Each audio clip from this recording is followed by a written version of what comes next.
하겠습니다. 하나님께서 오늘 저희들에게 주시는 말씀은 사도행전 28장 23절에서 28절 말씀입니다. 사도행전 28장 23절에서 28절의 말씀을 우리 같이 함께 봉독하도록 하겠습니다. 그들이 날짜를 정하고 그가 유숙하는 집에 많이 오니 바울이 아침부터 저녁까지 강론하여 하나님의 나라를 증언하고 모세의 율법과 선지자의 말을 가지고 예수에 대하여 권하더라. 그 말을 믿는 사람도 있고 믿지 아니하는 사람도 있어 서로 맞지 아니하여 흩어질 때에 바울이 한 말로 이르되 성령이 선지자 이사야를 통하여 너희 조상들에게 말씀하신 것이 옳도다. 일러스되 이 백성에게 가서 말하기를 너희가 듣기는 들어도 도무지 깨닫지 못하며 보기는 보아도 도무지 알지 못하는도다. 이 백성들의 마음이 우둔하여져서 그 귀로는 둔하게 듣고 그 눈은 감았으니 이는 눈으로 보고 귀로 듣고 마음으로 깨달아 돌아오면 내가 고쳐줄까 함이라 하였으니 그런즉 하나님의 이 구원이 이방인에게로 보내어진 줄 알라. 그들은 그것을 들으리라 하더라. 아멘. 한 주간 바쁜 한 주를 보내셨나요, 여러분? 네, 우리가 행복을 느낄 겨를도 없이, 그렇죠? 이 세상을 살다가 마음의 먹먹함이 여러분들의 삶을 짓누를 때 그제서야 여러분들이 이곳에 오셨다 하더라도 주님의 크신 은혜가 저와 여러분들 우리 이 예배 자리에 함께 하기를 주님의 이름으로 축복드립니다. 그렇습니다. 우리는 이 예배의 자리에 나와왔습니다. 이 예배의 자리는 따로 구별된 자리입니다. 우리가 하나님을 만나는 자리이고 그 하나님의 거룩한 임재를 경험하는 자리입니다. 여러분들 출애굽기 3장에 이 모세라는 사람이 나옵니다. 네, 모세. 여러분들이 잘 아시는 모세는 장인 이드로의 그 양을 치는 일을 했었습니다. 그래서 장인 이드로의 양을 이렇게 치면서 그러니까 그의 생업이 양 치는 일이었죠. 그러니까 우리와 마찬가지로 그렇게 생업에 종사하다가 어느 순간 이 호렙산이라는 곳에 이르게 됩니다. 그래서 그 호렙산이라는 곳에서 하나님의 음성을 듣게 됩니다. 그 호렙산의 떨기나무에 불이 붙는 것을 보고 하나님의 음성이 그에게 들려옵니다. 지금 내가 있는 곳은 거룩한 곳이니 내 신을 벗으라. 그렇게 모세도 우리와 마찬가지로 생업에 종사하다가 그 하나님의 거룩한 장소에 이 하나님의 임재를 경험하게 되었다는 것. 그래서 하나님은 특별히 그곳을 거룩하게 여기셨다. 그래서 네가 그 생업에 종사했었던 너의 그 신발을 여기서 벗으라는 것이죠. 우리도 마찬가지로 생업에 종사하면서 이 세상을 그렇게 살다가 우리 신발에 묻은 그 때들, 우리가 세상으로부터 가졌던 많은 근심들, 걱정들, 고민들, 다 그런 것들을 우리가 벗어놓고 우리가 한켠에 벗어놓고 지금 이 거룩한 곳에 함께 모였다라는 사실입니다. 그래서 이 자리는 주님의 거룩이 임재하는 자리이며 그 하나님의 거룩함을 경험하는 자리다라는 것입니다.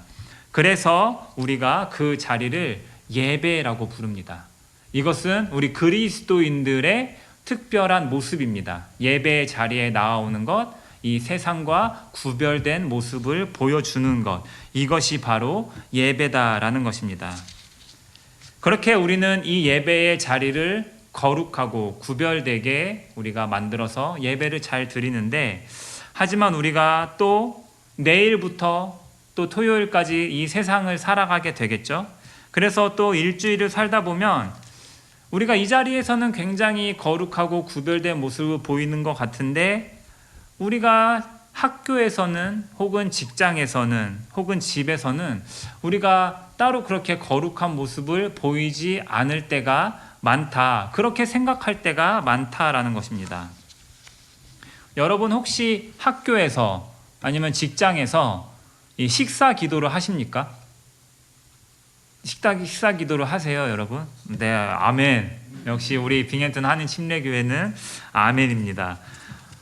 근데 때로는 이 그리스도인들 중에서 혹시 주변 사람들에게 피해가 갈까봐, 아니면 내가 기도하는 모습이 조금 창피해서 이렇게 공공장소에서, 특별히 이 학교 구내식당이나 이렇게 따로 많은 믿지 않은 사람들이 모여 있는 곳에서 이렇게 식사 기도를 하지 않는 모습을 우리가 보게 됩니다.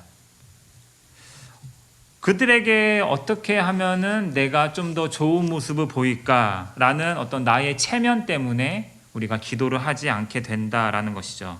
물론 우리가 다른 믿지 않는 자들을 판단하거나 정죄해서는 안 되겠지만, 또한 마찬가지로 우리가 다른 사람들의 판단 또한 굳이 두려워할 필요가 없다라는 것입니다. 그렇다면 우리가 이 세상 속에서도 이 구별되고 이 거룩한 삶을 산다라는 것은 과연 무엇을 의미하는 것일까? 우리가 교회에서는 우리가 예배를 잘 드리면 되는데, 그러면은 세상에서도 우리가 똑같이 이런 예배의 모습을 드리지는 않는다라는 것이죠. 그러면은 세상에서도 우리가 어떻게 하면 거룩한 모습을 보일까? 그 첫 번째 거룩한 모습을 보이는 것 중에 하나가 저는 바로 이 전도라고 생각을 합니다. 전도. 예수 그리스도의 복음을 세상에 전하는 것. 이것이 구별된 자들의 이 세상에서의 특별한 모습이다라는 것이죠. 과연 우리는 세상 속에서 어떻게 복음을 증거하고 살아내고 있는가? 우리가 그러한 질문 안에서 우리가 세상을 살아갈 때 우리는 구별된 믿는 자들의 모습을 발견하게 될 것입니다. 우리가 교회에 모여서 구별된 모습을 보였다면 또한 우리는 세상에 흩어져서 구별된 모습을 보여야 한다라는 것입니다.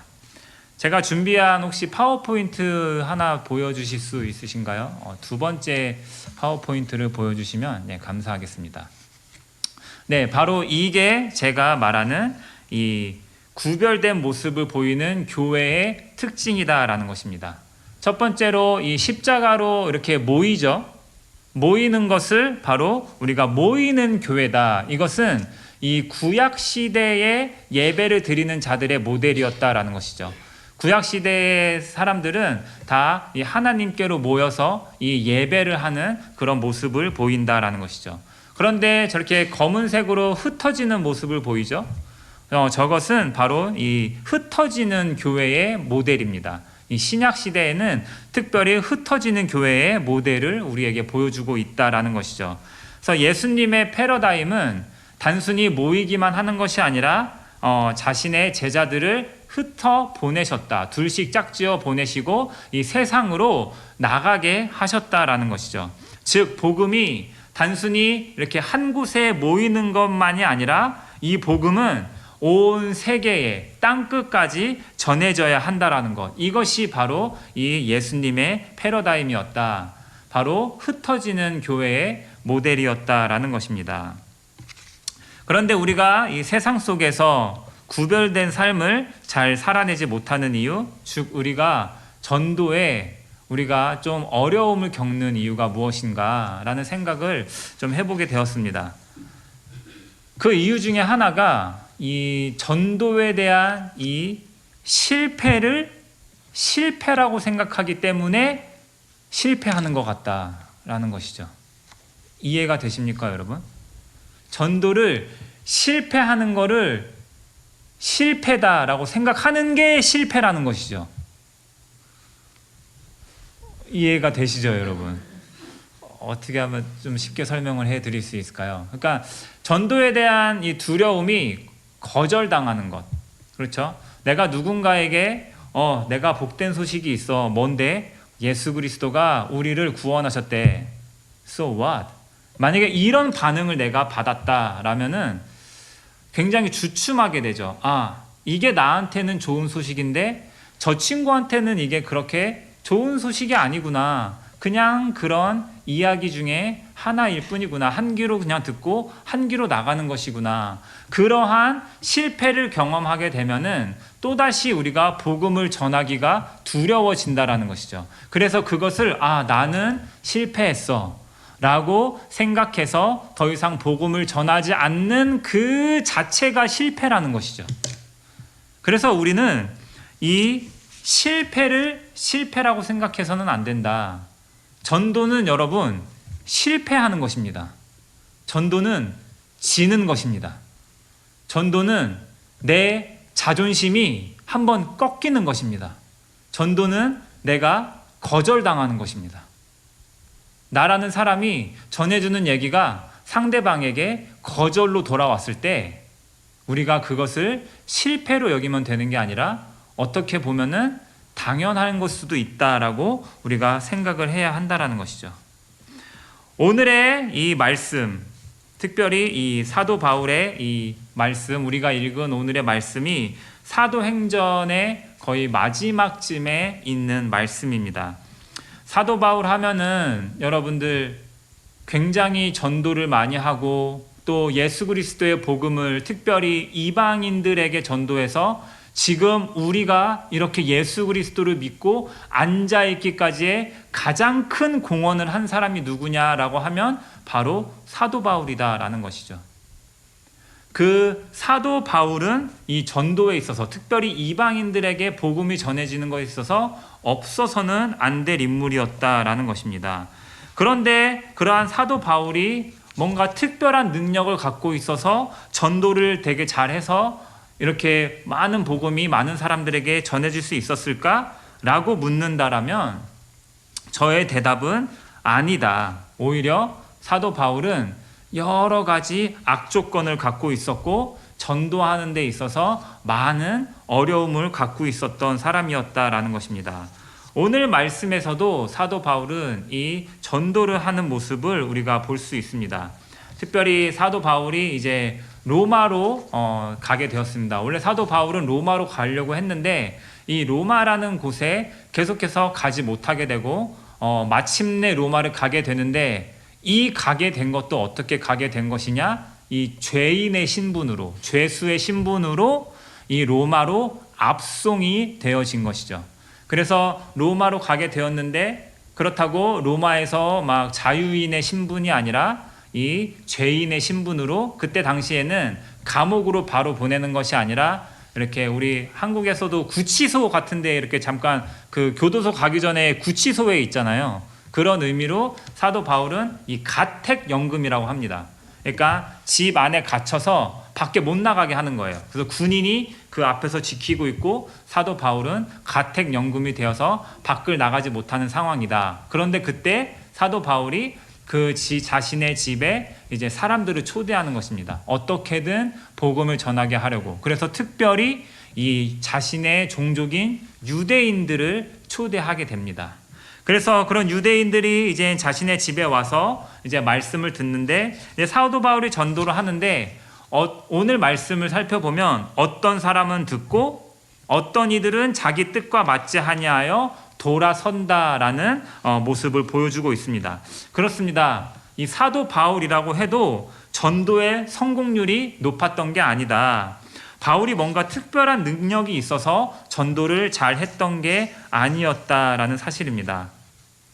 사실 전도라는 것이 내가 하나님의 말씀을 전하고 누군가에게 복음을 전했다고 해서 모두가 다 예수님을 우리의 구주로 영접하지 않는다라는 것입니다. 그런데 저는 이 오늘의 말씀을 통해서 좀 저와 여러분들이 많은 위로와 좀 도전이 되었으면 좋겠습니다. 사도 바울이 그렇게 예수 그리스도를 열심히 전했는데도 바로 눈앞에서 그 말을 듣고 앉아있는 사람들도 있었지만 별로 재미없는데 우리 가자 하고 여기서 많은 사람들이 웅성웅성 되면서 이렇게 떠나가는 거절의 모습을 사도 바울은 눈앞에서 경험을 했다라는 것이죠. 때를 얻든지 못 얻든지 저와 여러분은 항상 그 복음을 증거하는 자들로 서 나가야 할 줄로 믿습니다. 아멘. 디모데후서 4장 2절 말씀입니다. 우리 다음 슬라이드 보여주시면 같이 한번 읽어볼까요? 시작. 너는 말씀을 전파하라. 때를 얻든지 못 얻든지 항상 힘쓰라. 범사의 오래 참음과 가르침으로 경책하며 경계하며 권하라. 아멘. 자, 이것이 세상에서의 구별된 자들, 바로 그리스도인의 모습이다라는 것입니다. 결코 실패를 두려워하지 말고 듣기를 기꺼이 하는 사람들을 축복하고, 여러분들의 학교에서 혹은 직장에서 혹은 어떤 모임에서 믿지 않는 친구들이 있으면 가까이 가서 좋은 친구가 되어주고, 또 인내함으로, 또 늘 언제나 계속해서 가르침으로, 또 경책하며 경계하며 늘 언제나 신경을 많이 쓰며 좋은 친구가 되어줘야 한다라는 것이죠. 그리고 우리는 지금 이 자리에서 주님의 말씀을 우리가 특별히 또 받는다라는 것 자체가 축복이기 때문에 이 축복의 자리를 우리가 다른 사람들에게 또 널리 알려야 하는 그런 사명이 우리에게 주어졌다라는 것이죠. 우리만 받기만 하는 축복으로 그치는 것이 아니라 나누어주는 축복으로 우리가 전해야 한다라는 것이죠. 말씀을 전하는 사람이 없는데 어떻게 듣는 사람이 있을 수가 있겠습니까? 사도 바울은 오늘 특별히 자신의 말씀을 이렇게 하고 있을 때 어떤 사람은 듣고 있었지만 어떤 사람들은 이제 웅성거리면서 그 자리를 이제 떠났다라고 하지 않았습니까? 그래서 사도 바울도 좀 어떻게 보면은 약간 좀 그렇게 착한 사람은 아니었던 것 같아요. 이렇게 떠나는 사람들을 보면서 사도 바울이 이사야 선지자의 글을 인용하면서 그들한테 대놓고 이렇게 말씀했다라고 합니다. 다음 말씀 한번 좀 보여주시면 감사하겠습니다. 너희가 듣기는 들어도 도무지 깨닫지 못하고 보기는 보아도 도무지 알지 못하는구나. 마음이 둔하여 귀로 둔하게 듣고 눈은 감았으나 네 눈으로 보고 귀로 듣고 마음으로 깨달아 돌아오면 내가 고쳐줄까 함이라.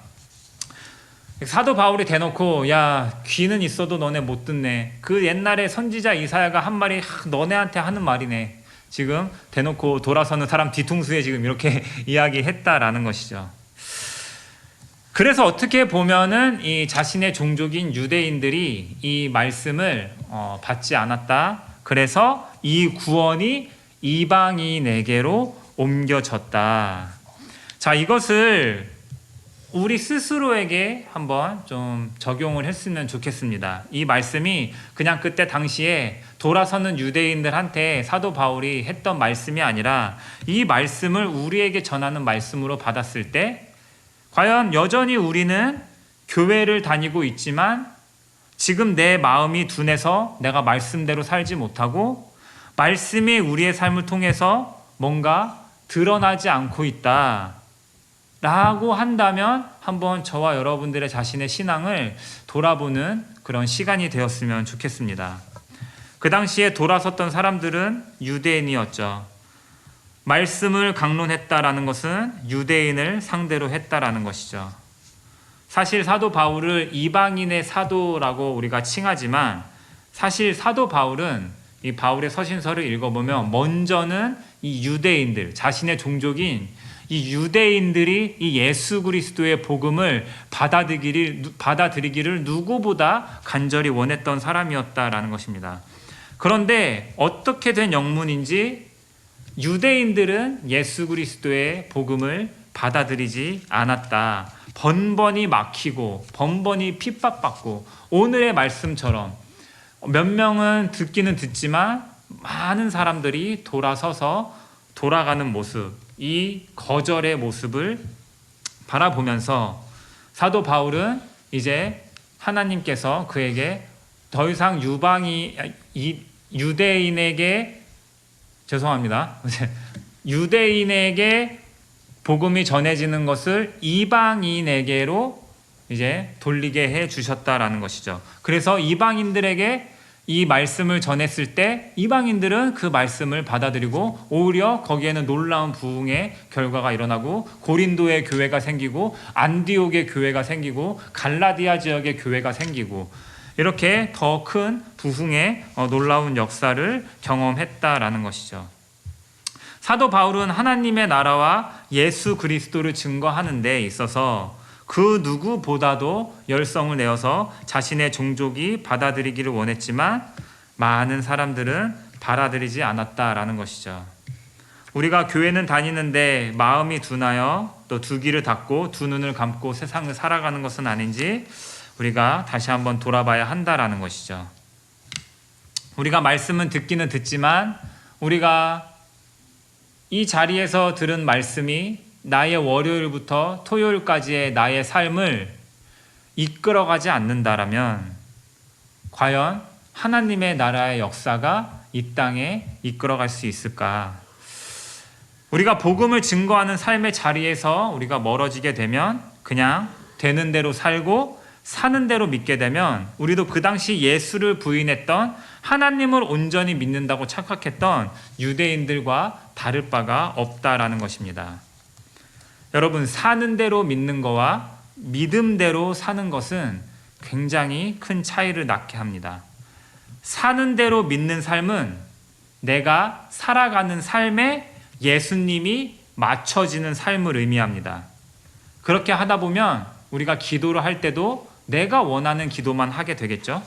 그래서 예수님은 나의 기도를 들어주시고 나의 기도를 응답해 주시는 분으로 전략하고 마는 것이죠. 하지만 반대로 우리가 믿음대로 사는 삶은 예수님의 나의 삶이 맞춰지는 것을 의미합니다. 그러면 어떻게 하게 되겠습니까? 기도를 해도 먼저 하나님의 뜻을 구하게 되겠죠. 그게 예수님의 기도였다. 예수님의 기도를 자세히 살펴보면 예수님의 기도에는 조건부가 없습니다. 보통 예수님의 기도에는 나의 뜻대로 마옵시고 오직 주의 뜻대로 하게 하옵소서, 오직 주님의 뜻을 구하였다라는 것이죠. 따라서 우리가 예수님께 우리의 삶을 맞추어 나가면 우리가 사는 대로 믿는 것이 아니라 우리가 믿음대로 살아가는 삶을 살아가게 된다. 그러면 우리는 이 복음을 증거하는 삶에 있어서 우리의 모든 것을 투자하고 헌신할 수 있게 된다라는 것이죠. 여러분, 돈을 잘 벌려면 어떻게 해야 되겠습니까? 돈을 잘 벌려면 만약에 내가 10,000원이 있어요, 여러분. 10,000원이 있으면은 어떻게 해야 돈을 벌겠습니까? 10,000원에서 내가 4,000원이라도 내가 투자를 해서, 그렇죠? 그것을 통해서 내가 이익을 남겨야 내가 돈을 버는 것이죠. 그렇죠? 그러니까 어느 정도 내가 투자는 해야 된다라는 거예요. 여러분들 돈을 버는데 아무런 자금 없이 내가 그냥 돈을 벌 수 있느냐? 아니죠. 어느 정도 내가 갖고 있는 것을 투자를 해야 한다라는 것이죠. 우리 학생들 공부 잘하려면 어떻게 해야 돼요, 여러분? 공부 열심히 해야 돼요. 열심히 하려면 어떻게 해야 돼요, 여러분? 여러분들의 시간을 투자해야 돼요. 그렇죠? 남들 노는 시간에 공부해야 돼요. 그래야 공부 잘하는 거잖아요. 그렇죠? 복음 전도도 마찬가지라는 것이죠. 여러분들 그냥 내가 가만히 있으면 복음이 전해질까? 우리가 복음을 전하는 데 있어도 어느 정도 우리의 시간과 우리의 삶을 투자해야 한다라는 것입니다. 마태복음 25장에 달란트의 비유가 나옵니다. 우리 다음 그림을 좀 한번 보여주시면 감사하겠습니다. 자, 여러분들 이 비유 잘 아시죠? 어떤 사람이 이제 모르겠어요. 어떻게 땅을 가지고 있는 굉장히 부자였던 이제 사람이었나 봐요. 그 사람이 이제 내가 여행을 좀 가야겠어. 근데 여행을 가는데 자신의 그 일꾼들에게 이제 요렇게 한 명에게는 5달란트를 주고 한 명에게는 2달란트, 다른 한 명에게는 1달란트를 줬어요.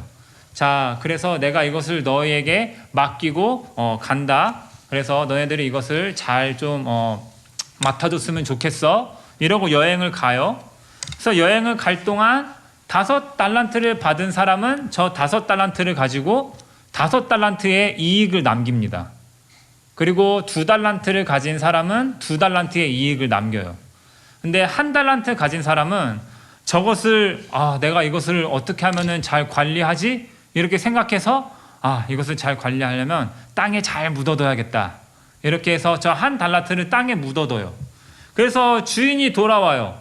주인이 돌아와서 이제 이제 보고를 하는 거예요. 결산을 하는 거예요. 자, 달란트 잘 너네가 잘 그거 관리하고 있었냐 하고 이제 결산을 하는데 5달란트 가진 사람은 5달란트의 이익을 냈어요. 너는 참 잘하고 충성된 종이었구나. 그래, 좋아, 너는 합격. 이러고 이제 2달란트 가진 자가 저도 2달란트를 남겼습니다. 너도 너무 잘했어. 뭐 5달란트를 남긴 사람이 더 잘했다 이런 말은 없어요. 똑같아요. 5달란트를 남겼던 2달란트를 남겼던 어쨌든 자기가 가지고 있는 것에서 더 많은 이익을 낸 두 번째 달란트를 가진 사람에게도 이 주인이 굉장히 큰 칭찬을 하게 됩니다. 그래서 한 달란트 가진 사람은 저는 이것을 잊어버릴까 봐 잘 보관했습니다 하고 딱 줬어요.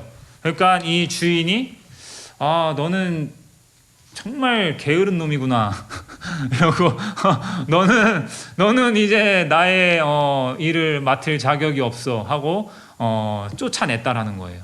여러분 좀 이해가 되시나요, 여러분? 우리의 그 상식으로는 좀 이해가 안 되지 않아요? 한 달란트를 잃어버린 것도 아니고 한 달란트를 잘 갖고 있었잖아요. 이거를 손해를 본 것, 그렇다고 이 주인이 손해를 본 것도 아니고 그렇잖아요, 여러분. 그냥 내가 온전히 잘 킵하고 있었잖아요. 그런데 이 주인은 너는 무익하고 게으른 종이야 하고 쫓아내 버렸다라는 것입니다. 자, 이것을 우리가 복음을 전하는 전도에 우리가 이 비유를 전도로서 한번 우리가 생각을 해보면 이게 무엇을 의미하는 것입니까? 내가 예수 믿고 나만 교회 잘 다니면 되는 것이냐? 자, 이것을 우리가 좀 깊이 생각해보고 도전해보는 시간이 되기를 바랍니다. 나만 잘 믿고 나만 오늘 주일날 교회 와서 나만 예배 잘 드리면 돼. 가 아니다라는 것이죠. 그 복음을 사도 바울이 자기 혼자만 가지고 있었다라면 사도 바울이 다메섹에서 나 이제 예수님 만났으니까 나는 이제 구원받았어. 이제 나는 구원받았으니까 앞으로 조심히 잘 살아야지. 아무런 복음도 전하지 않고 만약에 사도 바울이 그렇게 살았다면 우리가 이 자리에 이렇게 앉아서 이방인인 우리들이 과연 예수 그리스도를 믿을 수 있었을까? 복음은 단순히 선택된 백성인 이스라엘에게만 주어지는 것이 아니라 하나님을 알지 못하는 그 이방인들에게도 전해져서 결론적으로는 현재 우리에게도 복음이 전해지게 된 것이다. 누군가의 노력과 누군가의 땀과 누군가의 피로 지금 우리가 이 자리에 앉아있게 됐다라는 것입니다. 누가복음 10장 2절의 말씀입니다. 이르시되 추수할 것은 많되 일꾼이 적으니 그러므로 추수하는 주인에게 청하여 추수한 일꾼들을 보내어 주소서 하라. 그렇습니다. 아직도 여전히 교회는 많아지고 누가 우리의 목숨을 위협할 정도로 예수를 믿는다고 그래서 특별히 누가 나를 박해하는 시대도 아니고 우리의 예배는 굉장히 풍성해지고 우리의 신앙생활은 더 실용적이고 더 편해진 시대를 살고 있지만 아직도 저와 여러분들의 주변에는 아직도 이 빙햄튼 지역에는 추수해야 될 복음을 전해야 될 많은 사람들이 있음을 우리가 다시 한번 돌아보게 됩니다. 우리는 모이는 교회입니다. 주님께서 우리를 친히 불러주셔서 우리가 이곳에 모이게 됐고 우리가 빙햄튼 한인 침례교회라는 주님께서 허락해 주신 이 소중한 공동체 안에서 함께 예배를 드리는 예배 공동체입니다. 또한 마찬가지로 우리는 흩어지는 교회입니다. 우리는 이제 내일부터 다시 세상과 부딪히며 살아갈 것입니다. 오늘 이 말씀을 가지고 저와 여러분 한 주간 살아내실 때 주님께 좀 이렇게 고백하는 삶이 되기를 소망합니다. 주님, 내가 여기 있사오니 나를 보내어 주시옵소서. 내가 복음을 증거하는 삶을 살게 하여 주시옵소서. 우리가 날마다 그 보내심을 받는 흩어지는 교회가 되기를 주님의 이름으로 간절히 소망합니다. 아멘. 우리 다음 슬라이드 한번 보여주시면 감사하겠습니다. 누군지 아시나요, 여러분? 이 사람이 누구신가요? 저 글씨 보이나요? 예, 안창호, 도산 안창호 선생님입니다. 이 글씨 이게 무엇이냐면은 그 LA에 보면은 그 하이웨이가 있어요. 그 하이웨이의 그 인터체인지의 이름이 도산 안창호예요. 예. 그래서 LA에는 그 우체국이 있는데 우체국 그 LA에 있는 우체국 이름이 도산 그 포스탈 오피스예요. 도산 안창호 이름 자체가 우체국인 그 한인타운에 있거든요. 예, 그 가보면은 도산 안창호 그 선생님의 이렇게 사진이 있고, 예, 그 이분도 굉장히 신실한 크리스찬이었다라고 합니다. 예, 그래서 독립운동가이신 도산 안창호 선생님이 하신 말씀이 바로 이거라고 합니다. 롤 모델을 찾으려고 하지 말고 네가 롤 모델이 되어라. 네, 여러분 누군가가 전하겠지. 나는 아니야. 나는 그냥 예배만 잘 드리면 내 할 일을 다 한 거야. 이게 아니라 누군가가 전하겠지가 아닌 내 스스로가 복음을 전하는 그 소명을 감당하는 저와 여러분들이 되시기를 주님의 이름으로 간절히 축원드립니다. 아멘. 함께 기도하겠습니다. 그렇습니다. 아버지, 내가 여기 있사오니 나를 보내주시옵소서.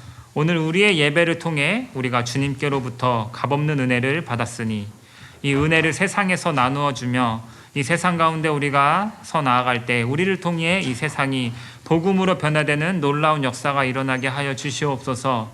여기 주님의 사랑하는 주님의 자녀들이 있습니다. 추수할 곡식이 많은 이 세상으로 나아갑니다. 추수한 일꾼이 적은 이 시대에 우리가 그 일꾼이 되어 주의 일을 감당하는 놀라운 주의 백성 되게 하여 주시옵소서. 이 모든 말씀 살아계신 우리 주 예수 그리스도의 이름으로 기도드립니다. 아멘. 우리 여러분 저 함께 자리에서 일어나셔서 좀 우리가 결단의 찬양을 같이 함께 불러보도록 하겠는데요. 주님 나를 택하사 라는 찬양입니다. 예. 이 찬양의 가사를 여러분들이 마음속에 잘 새기면서 주님 나를 보내어 주시옵소서. 주께서 그 가신 길을 나 또한 걸어가게 하여 주시옵소서. 우리가 이러한 마음으로 같이 함께 우리가 찬양하도록 하겠습니다.